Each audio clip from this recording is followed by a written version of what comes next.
하나님의 귀한 은혜가 여기 모인 우리 모두에게 함께하기를 간절히 소망합니다. 하나님께서도 오늘 예배 가운데 은혜 주실 줄 믿습니다. 우리가 지난주에 잠깐 이제 에베소서 말씀을 살펴봤었고, 오늘 다시 이제 요한복음의 말씀으로 또 사마리아 여자를 만났던 예수님과의 이야기를 같이 나눠보려 합니다. 우리 지난주에 이제 사마리아 여인에 대해서 사마리아 여인을 만난 예수님에 대해서 같이 이야기를 나눴었는데, 그녀에게 자신이 영원한 생수라고 가르쳐 주셨던 예수님, 그리고 그 영원한 생수를 줄 수 있다라고 말씀하셨던 그 예수님을 만난 사마리아의 여인에 대한 이야기를 같이 나눴습니다. 물이 갈급했던 그녀는 사람들의 눈을 피해 낮 정오 12시에 매우 뜨거운 햇빛 가운데도 물을 기르러 왔었습니다. 그런데 예수님이 영원히 목마르지 않는 영원한 생수를 주겠다고 이야기하니까 그 갈급함, 물을 먹는 그 갈급함을 예수님께서 채워줄 것이다 생각하고 그 현재의 갈급함을 채워줄 것을 요청했던 이야기였죠. 그런데 예수님은 그 안에 영혼의 갈급함, 그 안에 있는 진실된 문제를 이야기하시고 말씀하셨음에도 불구하고 그녀는 깨닫지 못했습니다. 말씀을 들었음에도 그녀는 깨닫지 못한 것이죠. 지금 그녀 앞에 있는 예수님이 어떤 분이신지 그녀는 알지 못했던 겁니다. 그래서 요한복음 4장 15절 말씀 보면 그녀가 이렇게 말합니다. 같이 한번 읽어볼까요? 시작. 여자가 이르되 주여 그런 물을 내게 주사 목마르지도 않고 또 여기 물 기르러 오지도 않게 하옵소서. 아멘. 영원한 생수, 목마르지 않은 영원한 생수를 말씀하신 예수님께 지금 이 물 한 모금, 아니면 우리의 육신의 목마름을 채울 그 물을 주면 그 물을 마시고 이제 그녀가 원했던 것은 더 이상 우물에 물을 기르러 오지 않았으면 좋겠다라고 생각했던 거죠. 왜 물을 기르러 오는 것을 원하지 않았을까요? 더 이상 그 물을 먹으면 이제 그곳에 올 필요가 없다라고 생각했던 것은 그녀 안에, 그 사마리아 여자 안에 가지고 있던 마음과 생각을 드러내고 있는 겁니다. 그녀의 마음 속에는 남들 눈치를 보며 아무도 없는 시간에 그 뜨거운 햇빛 아래 와서 그 자리에 오는 것을, 사람들을 피해서 다녀야 했던 자신의 처지와 상황이 변화될 것을 기대하며 영원한 생수를 달라고 이야기했다라는 것이죠. 그의 영혼의 갈급함을 채워줄 진정한 생수를 기다리는 게 아니라 단순히 그녀가 사람들을 피해야 했던 그 상황을 벗어날 수 있는 방법을 예수님을 통해서 얻고자 했다라고 하는 것을 보여주고 있는 겁니다. 그렇게 예수님을 알아보지 못하고 예수님이 무엇을 줄지 알지 못하는 그 사마리아 여자에게 예수님은 갑자기 뜬금없는 요구를 하십니다. 4장 16절 말씀 보면 이렇게 말씀하시죠. 이르되 가서 내 남편을 불러오라. 아멘. 예수님의 요구는 좀 황당한 것 같습니다. 영원한 생수, 물에 관해서 막 이야기하시다가 그녀가 알아듣지 못하니까 이제 그러면 더 자세히 설명해 줘야 될 것 같은데, 야, 네가 얘기하는 그 목마름과 지금 내가 줄 수 있는 그 갈급함을 채워줄 영원한 생수는 다른 거야. 내가 줄 수 있는, 진정한 메시아가 줄 수 있는 것은 이것이야 라고 그녀에게 천천히 설명하면서 가르쳐주면 될 것 같은데, 갑자기 뜬금없이 예수님은 내 남편을 데려오라 라고 이야기하고 계시는 것이죠. 예수님은 지금 이 질문을 통해서 그녀 안에, 사마리아 여자 안에 감추고 싶었던, 들추어내고 싶지 않았던 그 아픔과 약점들을 예수님께서 드러내고 계시는 장면을 보여줍니다. 그녀는 자신에게 남편이 없다라고 말합니다. 잘 대답한 것처럼 보이죠. 예수님도 네 말이 옳도다라고 말하면서 이렇게 말씀하시니까 그녀가 이제 예수님 앞에서 나는 남편이 없습니다라고 고백한 것처럼 보입니다. 그런데 실상 그녀는 예수님의 질문에 벽을 치는 거예요. 여러분, 예를 들어 생각해 보세요. 제가 누군가에게 10,000원을 빌려달라고 했어요. 우리 정웅 형제한테 제가 10,000원을 좀 빌려주세요 했어요. 빌려주실 거예요? 그래요? 그렇군요. 그러면 안 되는데. 예를 들어 빌려달라고 했어요. 그런데 정우 형제가 저는 돈 한 푼도 없습니다. 그러니까 10,000원이 없습니다. 뭐 이런 것도 아니고 돈 한 푼도 없습니다. 라면 건 어떤 거예요? 더 이상 그거에 대해서 얘기하기 싫다는 거죠. 너한테는 돈 한 푼 빌려줄 수 없다.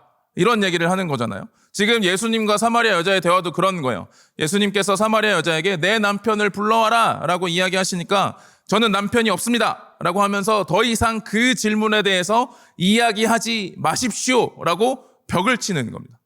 그 남편에 대한 이야기가 그녀에게는 굉장히 큰 약점이었고 감추고 싶은 이야기였기 때문에 예수님의 질문을 들으며 당황하며 그 질문 앞에 자신이 예수님이 더 이상 그 질문으로 다가오지 않도록 막고 있었다라고 하는 것을 보여주고 있는 것이죠. 그러면 왜 그녀는 그것을 더 이상 예수님이 이야기하지 않도록 더 감추고 더 외면하려 했을까? 요한복음 4장 17절 18절 말씀 그 이유가 나옵니다. 같이 한번 읽어보겠습니다. 시작. 여자가 대답하여 이르되 예수께서 이르시되 내가 남편이 없다 하는 말이 옳도다. 너에게 남편 5이 있었고 지금 있는 자도 내 남편이 아니니 내 말이 참되도다. 아멘. 예수님 약간 비꼬시는 것 같아요.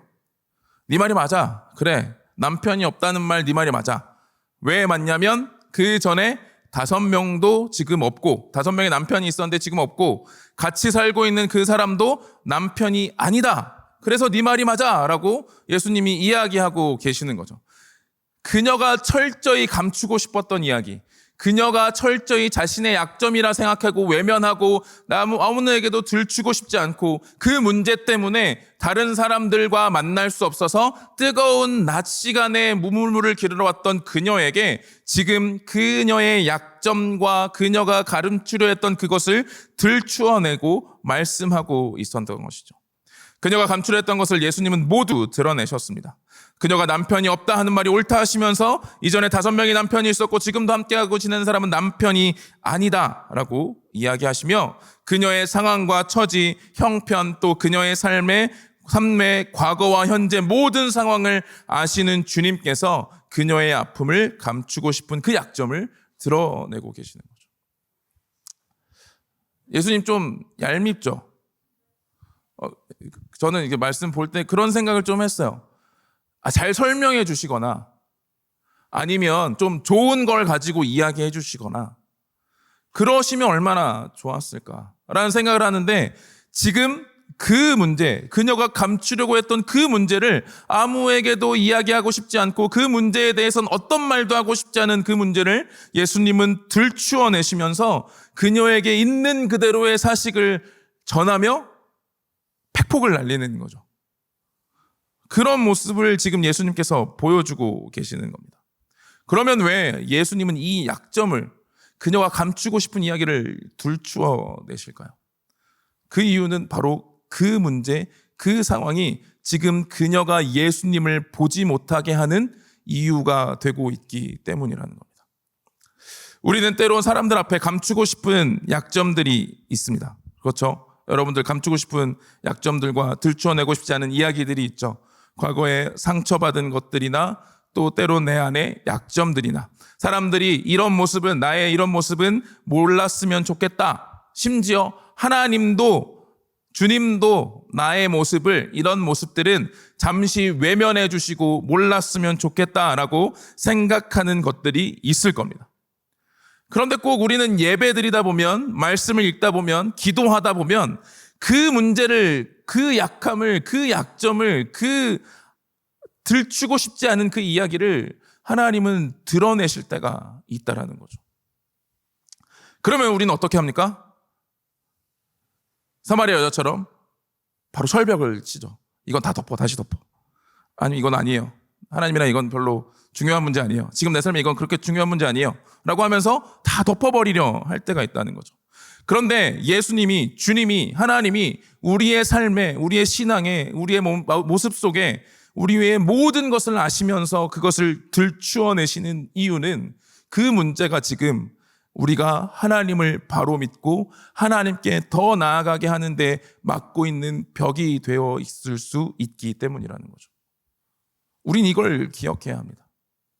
그래서 때론 말씀 속에서 주님이 말씀하시며 또 기도 가운데 성령의 깨닫게 하심으로 찬양 가운데 우리의 입술을 고백을 통해 우리 안에 깨닫게 하시는 나의 약점들과 나의 연약함들, 나의 부족함들이 드러날 때 우리는 그 모든 것을 그대로 있는 그대로 주님께 나아가야 하는 것이죠. 왜냐하면 주님은 우리가 아무리 감춘다고 해도 이미 다 알고 계시기 때문입니다. 사마리아 여자도 그걸 알았던 것 같아요. 예수님이 자기가 철벽을 쳐서 더 이상 질문하지 못하게 했잖아요. 난 남편이 없어요. 더 이상 묻지 마세요.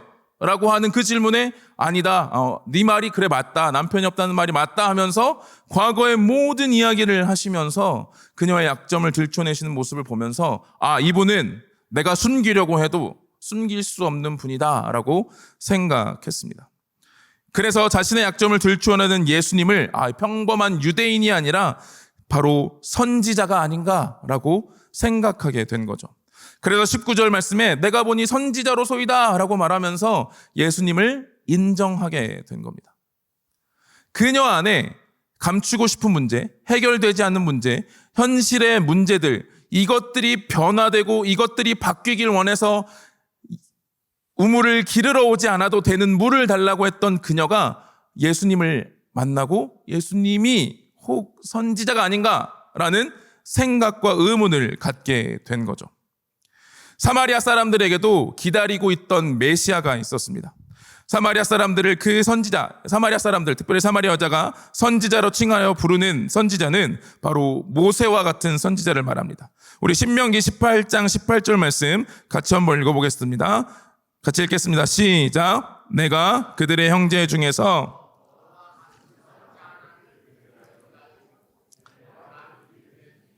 내가 그에게 명령하는 것을 그가 무리에게 다 말하리라. 아멘.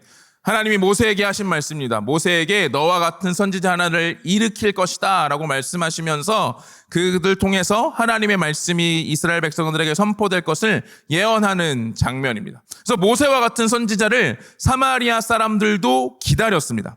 그런데 우리가 그 사마리아 여자와의 이야기를 처음 부분에서 이야기했듯이 그 사마리아 땅은 유대인들이 지나가기를 거부했던 땅입니다. 왜 그렇죠?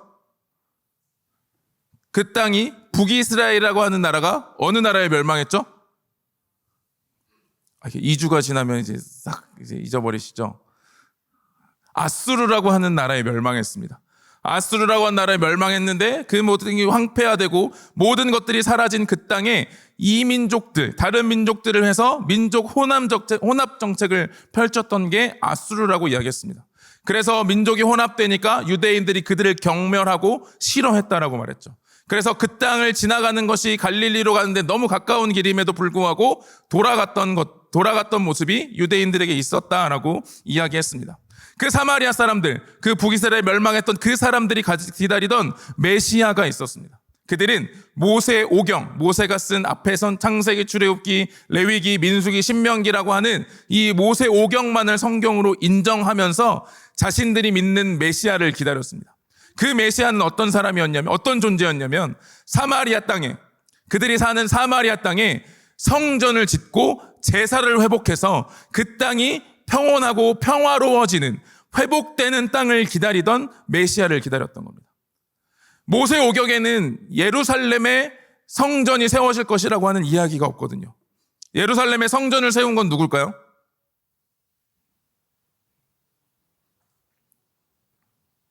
누군지 아시는 분? 그렇습니다. 이따 오세요. 제가 문화상품권 하나 드릴게요. 솔로몬이죠. 솔로몬이 성전을 세웠습니다. 솔로몬이 성전을 세워서 다윗을 통해서 솔로몬을 통해 그 성전이 세워지고 예루살렘을 중심으로 이 모든 이스라엘 백성들이 예배를 드리게 된 거죠. 그래서 모두가 함께 모여서 예루살렘에서 예배를 드려야 했는데 둘로 나라가 나눠지면서 그 나라가 나눠진 가운데 북이스라엘 왕들이 이스라엘 백성들이 예루살렘으로 예배드리러 가는 걸 싫어하는 거예요. 왜 싫어할까요? 생각해보세요. 우리가 남과 북으로 지금 나눠져 있잖아요. 그런데 북한 사람들이 우리나라 와서 예배를 드려야, 서울에 와서 꼭 예배를 드려야 한다고 생각하고 매주 온다고 생각해보세요. 북한에서 좋아할까요? 남조선의 그 자본주의를 맛보고 돌아올 거라고 염려하면서 이제 못 오게 막겠죠. 사마리아 북이스라엘 왕들도 그랬던 거예요.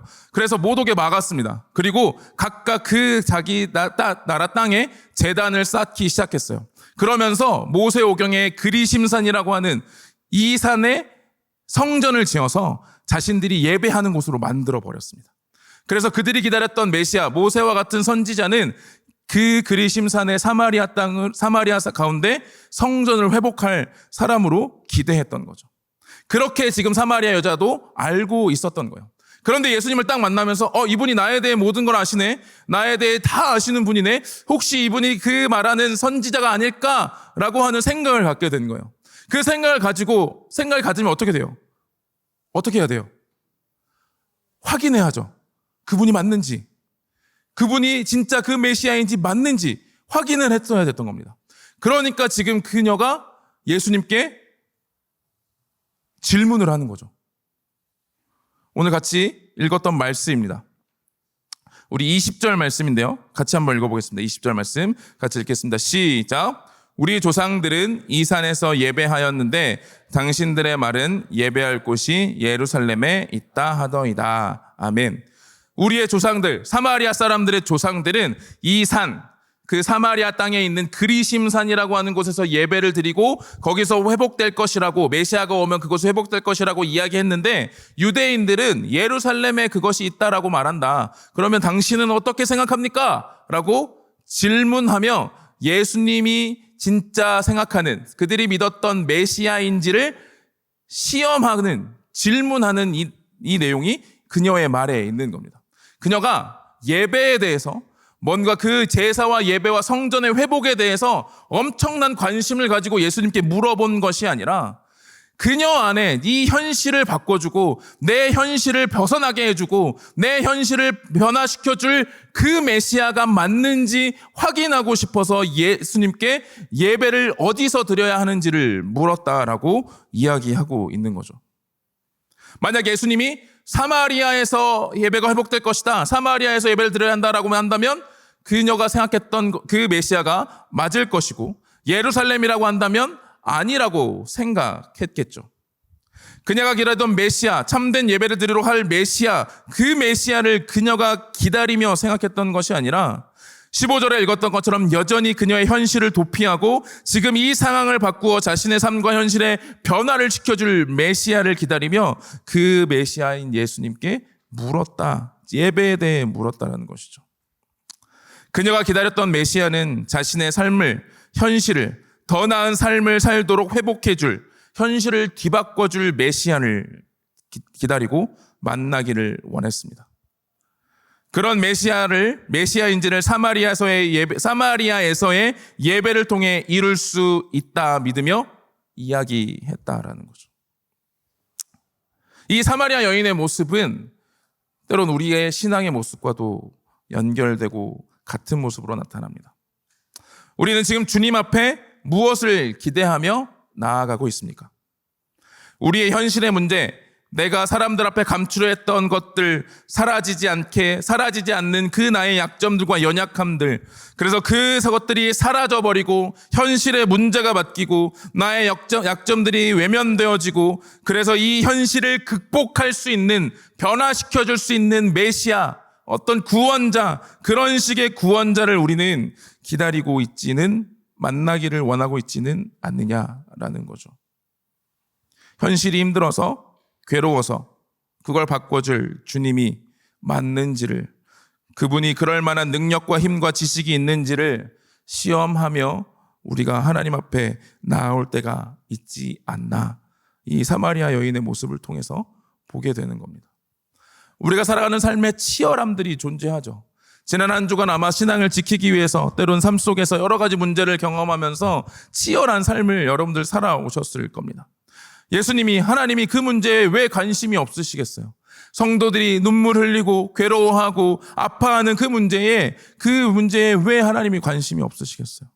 그런데 우리는 그 현실의 문제만을 바라보며 그 참된 메시아, 참된 예수님이 우리에게 주실 것을 기대하지 못하고 소망하지 못하면 이 예배의 자리에 나와도 참된 예수님을 만나고 참된 예수님을 알고 경험할 수 없다라고 하는 것을 사마리아 여자를 통해 우리에게 보여주고 있는 거죠. 우리가 3장에서 살펴봤던 유대인이 있었습니다. 누군지 기억나세요? 그렇죠. 니고데모죠. 니고데모는 이렇게 생각했습니다. 니고데모는 자신이 쌓아온 현실을 가장 완벽하게 이루어줄 분이 메시아라고 생각했습니다. 유대인으로서, 바리새인으로서 착실히 그 길을 걸어왔고 자신의 현실에 그 문제들을 쌓아오며 자신이 이룬 것, 지금까지 이룬 것을 완벽하게 이루어줄 메시아를 기다렸죠. 완벽하게 완성시켜줄 메시아. 그런데 그 니고데모 앞에 예수님은 말씀하시죠. 거듭나지 않으면 하나님 나라에 들어갈 수 없다라는 것. 자기는 이미 다 완벽하게 준비되어 있으니 메시아가 딱 오셔서 그것만 이루시면 나는 그게 백성이 될 수 있다라고 생각했던 니고데모에게 너는 지금 현실의 완벽함을 기대하며 말하고 있지만 그 현실의 완벽함이 중요한 것이 아니라 예수 그리스도를 온전히 바라봄으로 참된 신앙으로 서는 게 중요함을 말씀하셨던 것처럼 지금 이 사마리아 여자에게도 예수님은 말씀하고 계시는 겁니다. 너의 삶이 비록 사람들을 피하고 싶고 사람들로부터 외면받고 사람들과 어울리지 못하고 처절하게 낮은 자의 모습으로 서 있지만 메시아는 단순히 예수님은 단순히 그 문제를 바꿔주기 위해서 그 문제만을 해결하기 위해서 오신 분이 아니라는 사실을 그녀에게 드러내고 계시는 겁니다. 그리고 동일하게 우리에게도 말씀하고 계시는 거죠. 우리가 예배를 드리러 나옵니다. 하나님 앞에 나아가는 자리죠. 그런데 우리의 삶의 문제와 현실들이 참 우리를 버겁고 힘겹게 합니다. 우리가 살아가는 그 삶의 문제들을 들고 나올 때마다 참 그 문제들이 큰 짐이 될 때가 있습니다. 그래서 우리가 거기에 집중하고 그것만 바라보고 이 자리에 나와서 이 문제를 해결해 주시는 주님을 기대합니다라고 나와 있다면 우리는 참된 주님을, 예수님을 우리의 영혼을 바꿔줄, 우리의 영혼을 새롭게 하고 우리에게 영생을 줄 그 예수님을 만날 수 없다라는 사실을 사마리아 여자를 통해 우리에게 보여주고 있는 거죠. 그러면서 우리에게 말씀하고 계시는 겁니다. 예수님이 왜 오셨는지. 요한복음 4장 21절 23절입니다.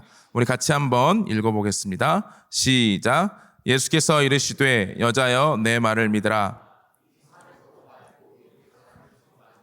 너희가 아버지께 예배할 때가 이르리라. 아버지께 참되게 예배하는 자들은 영과 진리로 예배할 때가 오나니 곧 이때라. 아버지께서는 자기에게 이렇게 예배하는 자들을 찾으시니라. 아멘. 어디서 예배하는지를 묻는 그녀에게 어디서 예배하는 건 중요하지 않아. 사마리아든 예루살렘이든 그건 중요한 것이 아니야. 참되게 하나님께 나아가는 것이 중요한 것임을 예수님께서 말씀하고 계시는 것이죠. 그러면 어떻게 참되게 나아갈 수 있느냐? 어떻게 참되게 예배할 수 있느냐라고 말씀하시면서 23절에 이렇게 말합니다. 하나님은 영이시니 예배하는 자가 영과 진리로 예배할지니라. 아멘. 영과 진리로 예배할지니라. 하나님께 나아가는 것, 어디서 장소가 중요한 것이 아니라 그 하나님께 나아가는 그 길을 이끌고 만들기 위하여 오신 분, 영과 진리로 예배케 하기 위하여 오신 분이 바로 예수님이라 말씀하시고 가르쳐주고 계시는 거죠. 그래서 26절에 이렇게 말하는 겁니다. 예수께서 이르시되 내게 말하는 내가 그라 하시니라. 아멘. 예수님은 그녀가, 사마리아 여자가 자신의 현실을 바꿔줄 메시아를 기대하는 그녀에게 나는 하나님께 참되게 예배하며 하나님과의 관계를 회복시키며 하나님께 나아갈 길로 온 메시아 그라는 사실을 말씀해 주고 계시는 거죠. 그 현실의 문제, 그 현실의 상황만을 바라보고 있는 자들이 아니라 끊어진, 깨어진 하나님과의 관계를 회복시켜주기 위하여 이 땅 가운데 오신 그 예수 그리스도를 바라보라라고 이야기하고 계시는 겁니다. 메시아를 기다리는 그녀에게 그리스도가 와서 자신들에게 가르쳐주어 참되게 예배하고 회복될 것이라는 기대를 드러낼 때 바로 그 메시아가 예수님 자신임을 말씀하고 계시는 겁니다. 그리고 오늘 우리에게도 이야기하고 계시는 거죠. 예수님은 우리의 현실을 바꿔줄 도구가 아닙니다. 예수님은 우리의 현실을 변화시켜줄 마법사나 마술사가 아닙니다. 예수님은 우리를 하나님께 연결시켜 주기 위하여 오셨습니다. 죄로 인하여 끊어져 있던 그 하나님과의 관계를 회복시켜 주기 위하여 오셨습니다. 하나님과 우리가 더 이상 떨어지지 않을 수 있도록 하기 위하여, 함께 하기 위하여, 하나님께 우리가 점점 더 나아갈 수 있는 그 길을 열어주기 위하여 예수님은 이 땅 가운데 오셨다는 것이죠. 우리는 그 예수님을 바라봐야 합니다. 우리는 그 예수님을 기대해야 합니다. 우리는 그 예수님을 사모하며 우리의 예배의 자리와 하나님 앞에 나아가는 자리를 나와야 합니다. 그러지 않으면, 우리의 현실의 문제를 주님께 맡기고 우리가 나오지 않으면 우리는 끊임없이 그 예수님을 만나지 못하고 변화되지 않는 현실 때문에, 바뀌지 않는 내 삶 때문에 끊임없이 더 고통과 좌절과 절망의 길로 들어가게 되는 것이죠. 그런데 그 예수님을 하나님께 연결시켜줄, 하나님께 나아갈 길을 만들어주기 위하여 오신 예수님을 기대하고 만나고 그를 메시아로 우리가 믿고 확신하고 나아가게 된다면, 그 상황은 바뀌지 않아도, 그 삶은 변하지 않아도, 그 삶을 뛰어넘어 우리를 인도하시는 예수 그리스도의 은혜를 경험하게 된다는 사실입니다. 사마리아 여자는 그것을 보여줍니다. 오늘 말씀에는 다 나오지 않지만, 우리가 읽었던 말씀은 나오지 않지만 뒤이어 사마리아 여자의 모습을 보면 그런 모습을 보여줍니다. 예수님이 메시아라고 하는 것을 그가 알게 되었습니다. 그분이 그리스도라고 하는 것을 그녀가 알게 되었습니다. 그녀의 행동이, 그 다음 행동이 무엇이었을까요? 자신이 외면하려 했던, 자신이 피하려 했던 그 동네 사람들에게 그녀가 먼저 다가갑니다. 그리고 예수님이 오셨다라고, 그리스도가 오셨다라고 전하는 자가 되었습니다. 그녀의 삶이 바뀌었나요? 예수님을 알게 돼서, 예수님을 믿어서 같이 살던 그 남자가 갑자기 진짜 남편이 되었나요?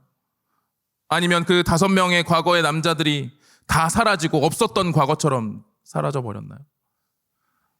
아니면 더 이상 이제 진짜 물을 기르러 오지 않아도 되는 사람이 되었나요? 아무것도 바뀌지 않았죠. 아무것도 변화되지 않았습니다. 예수님을 만나고 예수님을 경험하고 예수님을 만났던 그 순간 그녀의 현실의 문제는 아무것도 바뀌지 않았습니다. 그런데 그녀는 그 모든 것을 뛰어넘어 자신 안에 감추고 외면하고 벗어나려 했던 그 문제를 뛰어넘어 그녀가 사람들에게 다가가서 예수 그리스도를 전하는 자로 변화되게 되었다는 것이죠. 하나님께서 우리에게 원하시는 모습은 바로 그것입니다.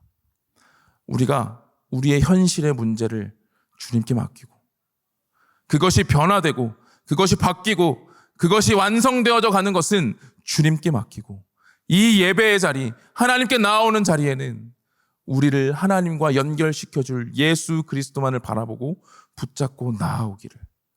그래서 그 은혜와 그 믿음과 그 확신을 가지고 우리가 살아가는 삶 속에 그 현장으로 우리가 나아가기를 하나님께서는 요청하고 계시는 겁니다. 사랑하는 동광의 우리 귀한 청년 지체 여러분, 여러분들의 삶에, 여러분들의 삶 가운데, 살아가는 이 인생 가운데 많은 문제들이 있고 많은 어려움들이 있고 누구도 알지 못하는, 남들에게서 감추고 싶은 나의 약점들이 있습니다. 그래서 그 문제들이 해결되거나 그 문제들이 변화되거나 그 문제들이 사라지는 것을 우리는 기대하며 주님을 찾을지도 모릅니다. 주님이 그것에 관심이 없다라는 말이 아닙니다. 주님이 우리에게 관심이 있으시면 그 문제에도 관심이 있으십니다. 그래서 더 들추어내십니다. 더 드러나게 하십니다. 드러나게 하셔서 예수님 앞에, 주님 앞에 다 내려놓을 수밖에 없도록, 우리가 해결하는 것이 아니라 하나님이 해결해 주시길 하나님의 손에 맡기고 우리는 하나님과 우리를 연결시켜줄 그 예수님만 바라보며 나아오기를 원하고 계신다는 사실입니다. 우리 그 믿음과 그 확신으로 우리가 함께 예배하는 공동체가 되기를 소망합니다. 오늘 이 예배의 자리, 우리가 들은 말씀의 자리, 찬양하고 기도하며 모임 가운데 나눌 그 말씀을 통해 우리가 그 예수님을 함께 바라볼 수 있기를 소망합니다. 그래서 함께 그 예수님을 붙잡고 우리가 살아가는 세상에서 온전히 주님과 동행하며 주님과 함께하며 현실은 바뀌지 않았어도 그 현실을 뛰어넘는 능력과 은혜가 우리에게 주어지는 것을 경험하며 살아가는 저와 여러분이 되기를 간절히 소망합니다. 우리 함께 찬양하고 기도하겠습니다.